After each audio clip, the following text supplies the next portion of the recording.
ఒక్కసారి కొమ్మూరి గోల్డ్ కి కాల్ చేయండి. తాకట్లో ఉన్న మీ బంగారాన్ని విడిపించి మార్కెట్ ప్రైస్ కి వాళ్ళు కొనుక్కుని మిగతా డబ్బులు మీకు ఇచ్చేస్తారు. బ్రేకింగ్ న్యూస్ చూస్తున్నాం. కేరళలోని కొచ్చి కేంద్రంగా సాగుతున్న ఓ భారీ అంతర్జాతీయ మానవ అక్రమ రవాణా సెక్స్ రాకెట్ ముఠాను అక్కడి పోలీసులు అయితే ఛేదించారు. మోడలింగ్ రంగం ముసుగులో విదేశాల్లో గ్లామరస్ ఛాన్సులు అలాగే బ్యూటీ పార్లర్లో జాబులు ఇప్పిస్తామని వాళ్ళని నమ్మించి కేరళకు చెందిన అమాయక యువతులను ఒక ముఠా అయితే నమ్మించేది. అయితే వీళ్ళ మాటలు నమ్మి గల్ఫ్ దేశాలకు వెళ్లిన యువతులను అక్కడ నిర్బంధించి బలవంతంగా వ్యభిచార నరకంలోకి నెడుతున్నారు.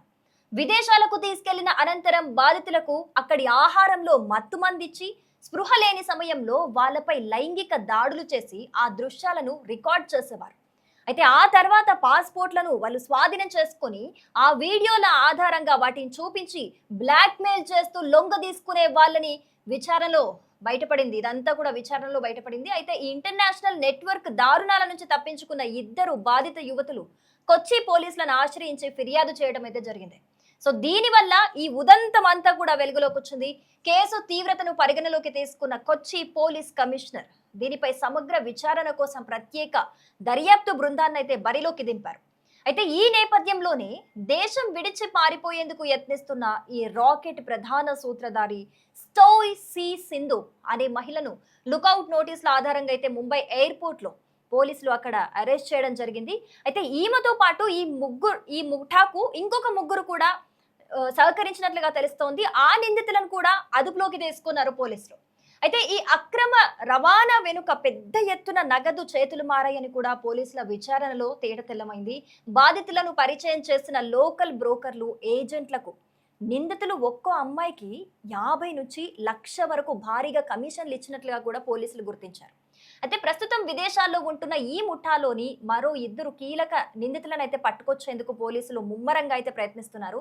అయితే ఈ ఇంటర్నేషనల్ క్రిమినల్ గ్యాంగ్ మూలాలను పూర్తిగా బయటికి తీసేందుకు అవసరమైతే ఇంటర్పోల్ సాయం కూడా తీసుకోవాలని అక్కడ ఉన్నతాధికారులు భావిస్తున్నట్లుగా తెలుస్తోంది. సో మొత్తంగా అయితే కేరళలో ఉన్న అమాయక యువతులను టార్గెట్ చేసుకొని ఒక ముఠా అయితే దీనికి మనకి కెప్టెన్ సింధు అని తెలుస్తోంది. సింధు అనే మహిళ ఇంకొక ముగ్గురి సహాయం తీసుకొని ఒక బృందంగా ఏర్పడి మరి వీరే ఉన్నారా, వీరి వెనక ఇంకా ఏదైనా పెద్ద గ్యాంగ్ ఉందా, ఇంటర్నేషనల్ సర్కిల్ ఎలాగో ఉంటుంది, సో వీరి వెనక ఇంకా ఎవరెవరు ఉన్నారు, ఎవరెవరు ఈ దారుణానికి ఒడిగడుతున్నారు అని చెప్పేసి పోలీసులు ఇప్పుడు ఇన్వెస్టిగేషన్ చేయడం జరుగుతోంది. సో మనం ఇందులో ఒకటి క్రిస్టల్ క్లియర్ గా మనకు అర్థమవుతూ ఉంది. ఇలాంటి ఉదంతాలు మనకి ప్రీవియస్ హిస్టరీలో కూడా చాలా చూసాం మనం. కానీ అవే మళ్ళీ తరచుగా మనకి రిపీట్ అవుతున్నాయనంటే ఎక్కడ అసలు ప్రాబ్లం వస్తుంది అనేది మనమైతే ఆలోచించుకోవాలి. ఎందుకు అంటే ఎవరైతే ఇప్పుడు పేద మహిళలు ఉంటారో, ముఖ్యంగా నేను జాబ్ చేయాలి, నేను బాగా సెట్ అవ్వాలి, నేను మా తల్లిదండ్రులకు ఏదైనా చెయ్యాలి, లేకపోతే తల్లిదండ్రుల కష్టం చూస్తూ ఉన్న అమ్మాయిలు వాళ్ళకి ఏదైనా భారీ ఎత్తున ఫైనాన్షియల్గా సపోర్ట్ చేయాలని చాలా కలలు అంటూ ఉంటారు. వాళ్ళకి అదే డ్రీమ్ ఉంటూ ఉంటుంది. సో అలాంటి అమ్మాయిలను టార్గెట్గా చేసుకొని ఇలాంటి కార్యకలాపాలు సాగిస్తూ ఉన్నారు. సో అప్పుడు ఏం చేయాలి, అసలు అమ్మాయిలు ఏం చేయాలి, ఇలాంటి వాటిలో చిక్కుకోకుండా ఉండాలి అంటే అసలు ఏం చేయాలి? మెయిన్గా పేద అమ్మాయిలు ఎవరైతే ఉంటారో వాళ్ళకి చాలా తెలియదు ఇలాంటి ఇంటర్నేషనల్కి సంబంధించిన ఏవైనా విషయాలు ఏవేవైతే ఉంటాయో, అసలు అక్కడ ఎలాంటి జాబ్స్ ఉంటాయి, ఎలాంటి వాటికి అనుకూలంగా ఉంటుంది, ఈ పని చేయనిస్తారా, ఈ పని చేయనియరా, అక్కడ ఎలాంటి పర్మిషన్స్ ఉంటాయి, ఎలాంటి రూల్స్ ఉంటాయి, ఇవేమి బేసిక్ నాలెడ్జ్ కూడా ఉండని అమ్మాయిలను మాత్రమే వాళ్ళు టార్గెట్ చేస్తున్నారని మనం క్లియర్గా అర్థం చేసుకోవచ్చు. ఎందుకంటే మనకి అక్కడ ఫ్యాషన్ ఫీల్డ్ అంటే గ్లామర్కి సంబంధించిన ఫీల్డ్ అని, అలాగే ఒక బ్యూటీషియన్ వర్క్కి సంబంధించిన ఫీల్డ్ అని ఇలాంటి జాబ్స్ ఉంటాయని చెప్పేసి వాళ్ళని అట్రాక్ట్ చేస్తున్నారు.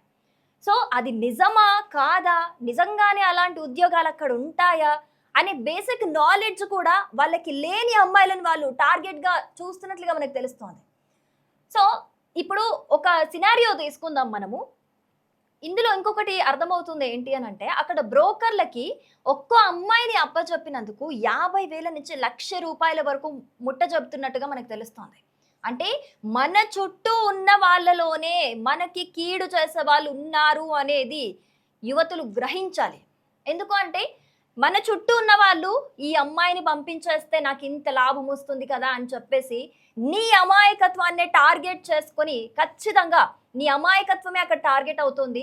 సో చాలా పేద అమ్మాయిలకి ఏదైతే మనం ఇందాక మాట్లాడుకున్నామో, ఎవరికైతే డబ్బు సంపాదించాలి అనే కసి ఉంటుందో, ఎందుకంటే ఇక్కడ మనకి ఇండియాలో చూసుకుంటే గనక అంత మొత్తంలో మనము రోజువారీ కష్టపడినా కూడా ఒక మహా అయితే 30,000-40,000, 50,000 లోపల వస్తాయేమో. కానీ అలాంటి అమ్మాయిలకి ఎక్కువ ఆశ చూపించి, నీకు అక్కడ పని చేస్తే ₹1,00,000 వస్తాయి, 2,00,000 వస్తాయి అని ఆశ చూపిస్తే ఆటోమేటిక్‌గా ఇప్పుడు మనలాంటి వాళ్ళైనా సరే అవునా అని ఆలోచిస్తారు. కానీ అక్కడ ఏం జరుగుతుంది, ఏంటి, వీళ్ళని నమ్మచ్చా ఇది ఏమీ ఆలోచించట్లేదు. ఈ 2,00,000, ₹1,00,000 వస్తాయనే కాన్సెప్ట్ మాత్రమే ఆ అమ్మాయిల మైండ్‌లో ఉంటుంది. సో అలాంటి కేసులో ఏం చేయాలి? మనం జాగ్రత్తగా ఉండాలి. చాలా జాగ్రత్తగా ఉండాలి. ఎందుకంటే ఈ బ్రోకర్‌లు ఎవరైతే ఉంటారో వాళ్ళందరూ రోజువారీ మన రొటీన్ షెడ్యూల్‌లోని మన చుట్టుపక్కలే ఉన్న వాళ్ళే బ్రోకర్‌లు అవుతున్నారు. వాళ్ళకి వేరే పని పాట లేక ఎలా ఈజీ మనీ సంపాదించాలో అని ఒక దాంట్లో ఒక కోణంలో ఆలోచిస్తూనే ఇలాంటి కార్యకలాపాలకి వాళ్ళు పాల్పడుతున్నారు. ఇలాంటి దారుణాలకి పాల్పడుతున్నారు. అందుకే మనం మన చుట్టూ ఉన్న వాళ్ళని కూడా చాలా అబ్జర్వ్ చేయాలి. మనం ఏదైనా దుబాయ్‌కి వెళ్తున్నాము, లేకపోతే మస్కట్‌కో, దుబాయ్‌కో, కువైట్‌కో ఎటో మనకి తెలియని ప్లేస్‌కి మనం సంపాదన కోసం వెళ్తున్నాము. ముఖ్యంగా అమ్మాయిలు వెళ్తున్నారు అన్నప్పుడు 1కి 10 సార్లు ఎంక్వైరీ చేసుకోవాల్సిన అవసరం ఖచ్చితంగా ఉంది. సరే నేను ఒకరిని నమ్మి వెళ్తానేమో. ఇప్పుడు నేనే ఉన్నాను. నేను ఒకరిని నమ్మి నా ఫ్రెండ్ అని చెప్పి నాకు నమ్మకం ఉంది అన్నీ చేసి వెళ్తానేమో. కానీ ఆ ఫ్రెండ్‌కి పైన వాళ్ళు ఇంకెవరు ఉంటారో పంపించే వాళ్ళు, వాళ్ళ గురించి తెలియకపోవచ్చు కంప్లీట్‌గా. వాళ్ళు ఫేకా, జెన్యూనా అనే విషయం కూడా మీ ఫ్రెండ్‌కి తెలియకపోతే అక్కడ చిక్కుల్లో పడేది మీ ఫ్రెండ్ నీకు జెన్యూన్‌గానే సాయం చేయాలనుకుంటాడేమో. కానీ అక్కడ చిక్కుల్లో పడేది ఎవరు? ఒక అమ్మాయి లైఫ్. ఇక్కడ చూడండి ఎంత పకడ్బందీగా ట్రాప్ చేస్తారో దీంట్లో. అసలు అక్కడికి తీసుకెళ్ళిన అమ్మాయిలని వాళ్ళకి ఇచ్చిన ఫుడ్‌లో ఏదైతే ఫుడ్ ఇస్తారో, షెల్టర్ ఇస్తారో ఆ ఫుడ్‌లోనే మత్తుమందు కలిపేసి పకడ్బందీ చూడండి అసలు. కలిపేసి వాళ్ళు అన్‌కాన్షియస్ అయిపోయిన తర్వాత ఒక లైంగిక వీడియోలు అన్నీ కూడా తీసి, ఒక లైంగిక చర్యకు పాల్పడి వీడియోలు తీసి వాళ్ళకి స్పృహ వచ్చిన తర్వాత ఆ వీడియోలు వాళ్ళకే చూపించి మళ్ళీ ఈలోపు వాళ్ళ పాస్‌పోర్ట్‌లు ఏవైతే ఉంటాయో అవి కూడా స్వాధీనం చేసుకుంటున్నారు. సో వాళ్ళకి స్పృహ వచ్చిన తర్వాత వాళ్ళ వీడియోలు వాళ్ళకే చూపించి మీరు మాకు సహకరించకపోతే మేము వీటిని బయటికి వదులుతాం, ఇంకా మీ జీవితం అయిపోయినట్టే అని చెప్పేసి ఒక బ్లాక్‌మెయిల్ చేస్తున్నారు. ఎంత దారుణం చూడండి అసలు. ఎంత దారుణం ఇది. వాళ్ళని ఎక్కడికి వెళ్ళనీయకుండా లాక్ చేస్తున్నారు. ఏ అమ్మాయి అయినా సరే కొన్ని అలాంటి చూడకూడని దృశ్యాలను చూసినప్పుడు ఏం చేయగలుగుతుంది చెప్పండి? వాళ్ళ మైండ్ ఎలా రన్ అవుతుంది? నా లైఫ్ ఏమైపోయింది అని చెప్పేసి వాళ్ళు ఎంత ఏడ్చుంటారు. ఇంకా వాళ్ళకి ఎలాంటి ఆప్షన్ కూడా ఉండదు కదా వెళ్ళడానికి. పాస్‌పోర్ట్ లేదు, తప్పించుకోవడానికి వెళ్ళిపోవడానికి పాస్‌పోర్ట్ లేదు. ఇంకేం చేస్తారు వాళ్ళు చెప్పిన మాట వినకుండా? అక్కడ వాళ్ళ చేతిలో వీడియోలు ఉన్నాయి. అవి బయటికెళ్తే మా తల్లిదండ్రుల కంట పడతాయేమో అనే ఒక భయం, ఒక వణుకు. అలాంటి సిచ్యువేషన్‌లో ఒక ఆడపిల్ల కూడా ఏం చేయగలుగుతుంది? వాళ్ళకి లొంగిపోవడం తప్పితే.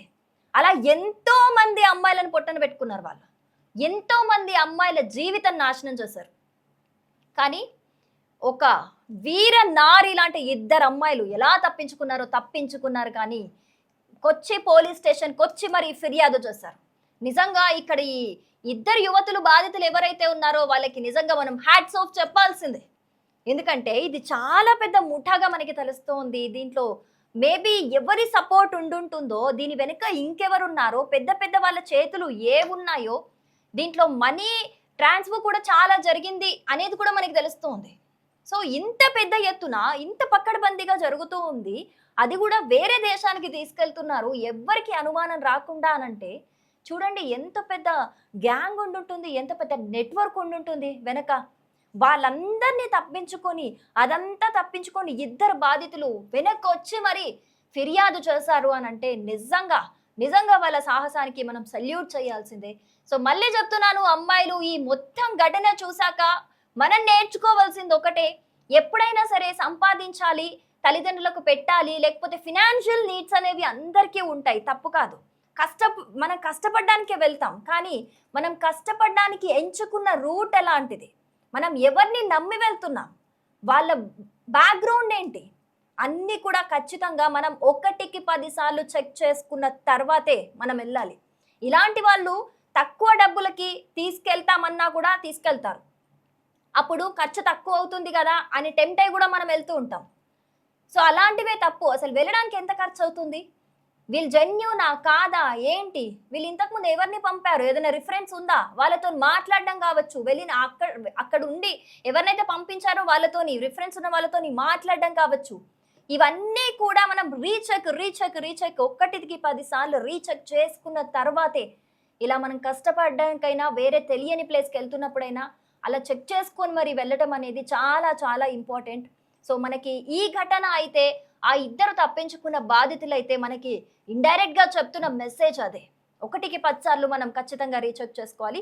సో ఎట్టకేలకైతే ఈ కేసు అయితే బట్టబొయ్యలైంది. ఇప్పుడు దీనికి సంబంధించిన ఇన్వెస్టిగేషన్ అయితే జరుగుతోంది. ఇప్పటి వరకు అయితే సింధు అనే మెయిన్ టార్గెట్ మెయిన్ ఈ ముఠాకు హెడ్ ఎవరైతే ఉన్నారో సింధు అనే అమ్మాయిని అయితే ముంబై ఎయిర్పోర్ట్ లో అయితే పోలీసులు ఆల్రెడీ ఇప్పటికి పట్టుకోవడం జరిగింది. సో ఈ ముఠాకి సంబంధించిన ఇంకొక 3 నిందితులను కూడా పోలీసులు ఇప్పటికే అదుపులోకి తీసుకున్నారు.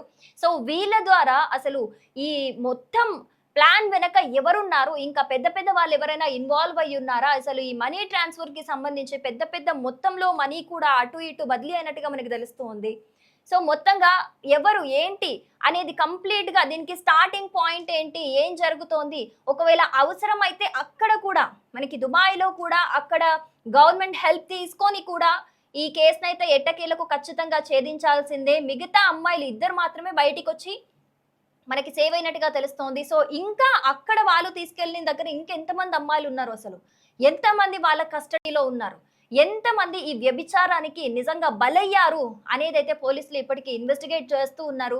సో ఎంతమంది అయితే అంతమంది ఆ గవర్నమెంట్ హెల్ప్ తీసుకొనైనా సరే వాళ్ళందరినీ కాపాడాల్సిన బాధ్యత మాది అంటూ కూడా పోలీసులు చెబుతూ ఉన్నారు.